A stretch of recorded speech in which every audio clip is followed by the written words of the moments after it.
करना चाहता हूँ। पाकिस्तान के वज़ीर-ए-आज़म ने आज बात की है सऊदी वलीअहद से कि हम आपके साथ हैं और इसको कंडेम करते हैं। कैसे देखते हैं? बहुत सारे लोगों का कहना है कि सऊदी अरब पे हमला हो गया, पाकिस्तान को कुछ करना चाहिए, लेकिन ये छोटी-मोटी चीज़ें तो होती हैं। इस पाकिस्तान के किरदार को कैसे देखते हैं जबकि हमारे सऊदी अरब पे हमला, पाकिस्तान पे हमला और पाकिस्तान पे हमला सऊदी अरब पे हमला?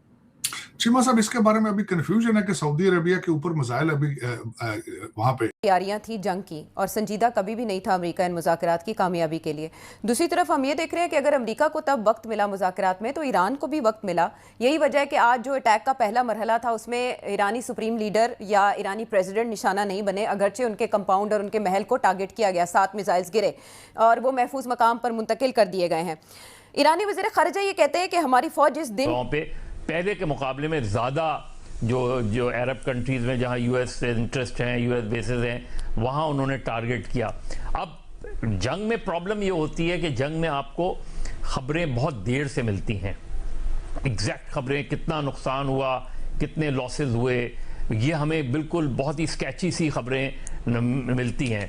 क्या बात हुई कि आप अमेरिकन मिलिट्री बेसिस के ऊपर अटैक कर रहे हैं जबकि आपको पता है कि वहां से इवैक्यूएशन हो चुकी है, वहां मिनिमल लोग रह गए, वहां सिर्फ हथियार वो इस्तेमाल हैं जो कि अप इन द एयर है, ज्यादातर तो अपने एयरक्राफ्ट कैरियर्स इस्तेमाल कर रहे हैं। एंड तो मैं ये समझता हूँ कि आई एम वेटिंग टू सी कि क्या जो ईरानी गवर्नमेंट जो रिएक्ट कर रही है, वो मेरा ख्याल है कि उनको कोई डैमेज ऐसा हो गया, कोई लोग उनकी जो शहादत है आयतुल्लाह खामनाई की शायद वो हो चुकी है, जिसकी वजह से ये सब कुछ चल रहा है।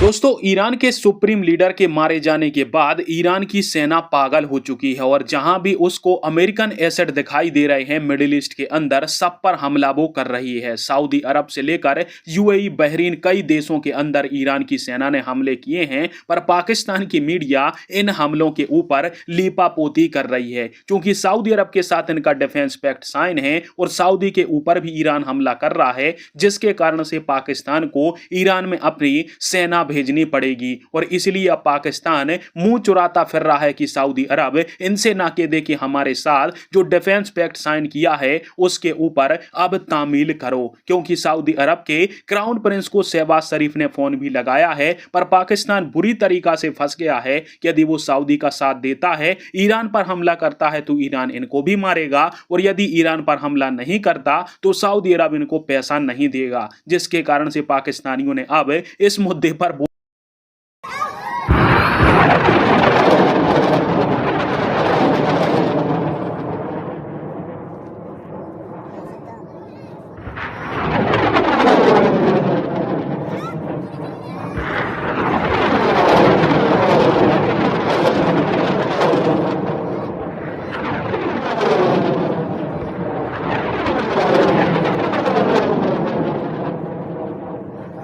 करना चाहता हूँ। पाकिस्तान के वज़ीर-ए-आज़म ने आज बात की है सऊदी वलीअहद से कि हम आपके साथ हैं और इसको कंडेम करते हैं। कैसे देखते हैं? बहुत सारे लोगों का कहना है कि सऊदी अरब पे हमला हो गया, पाकिस्तान को कुछ करना चाहिए, लेकिन ये छोटी-मोटी चीज़ें तो होती हैं। इस पाकिस्तान के किरदार को कैसे देखते हैं जबकि हमारे सऊदी अरब पे हमला, पाकिस्तान पे हमला और पाकिस्तान पे हमला सऊदी अरब पे हमला?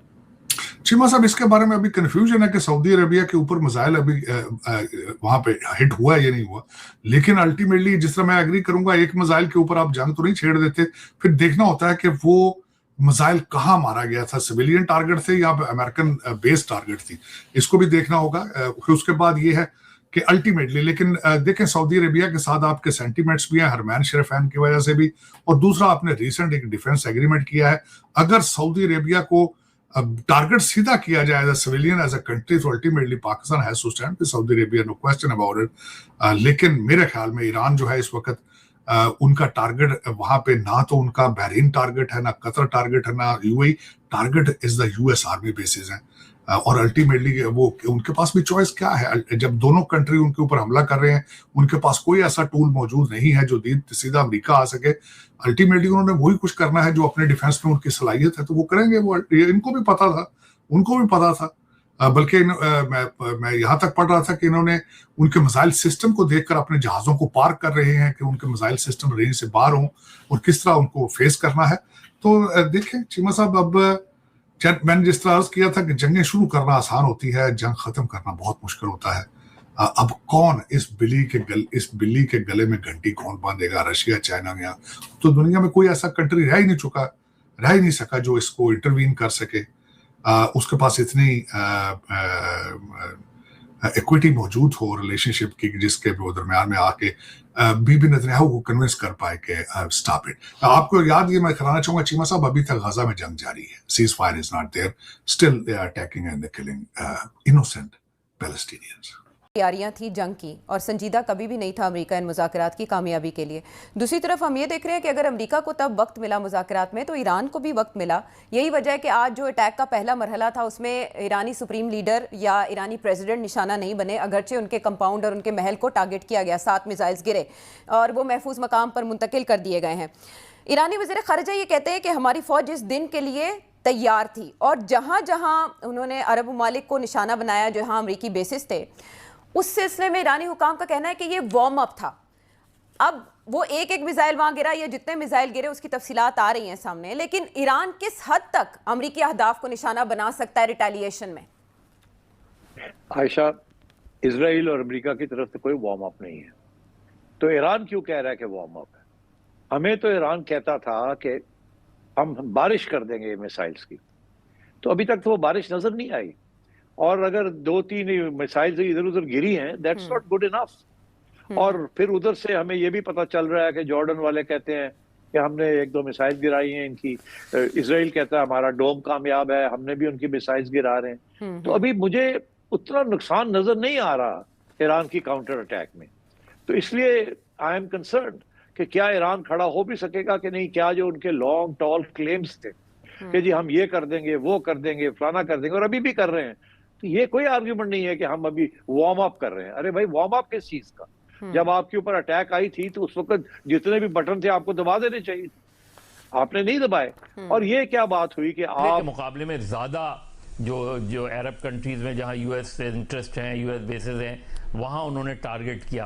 अब जंग में प्रॉब्लम ये होती है कि जंग में आपको खबरें बहुत देर से मिलती हैं, एग्जैक्ट खबरें, कितना नुकसान हुआ, कितने लॉसेस हुए, ये हमें बिल्कुल बहुत ही स्केची सी खबरें मिलती हैं।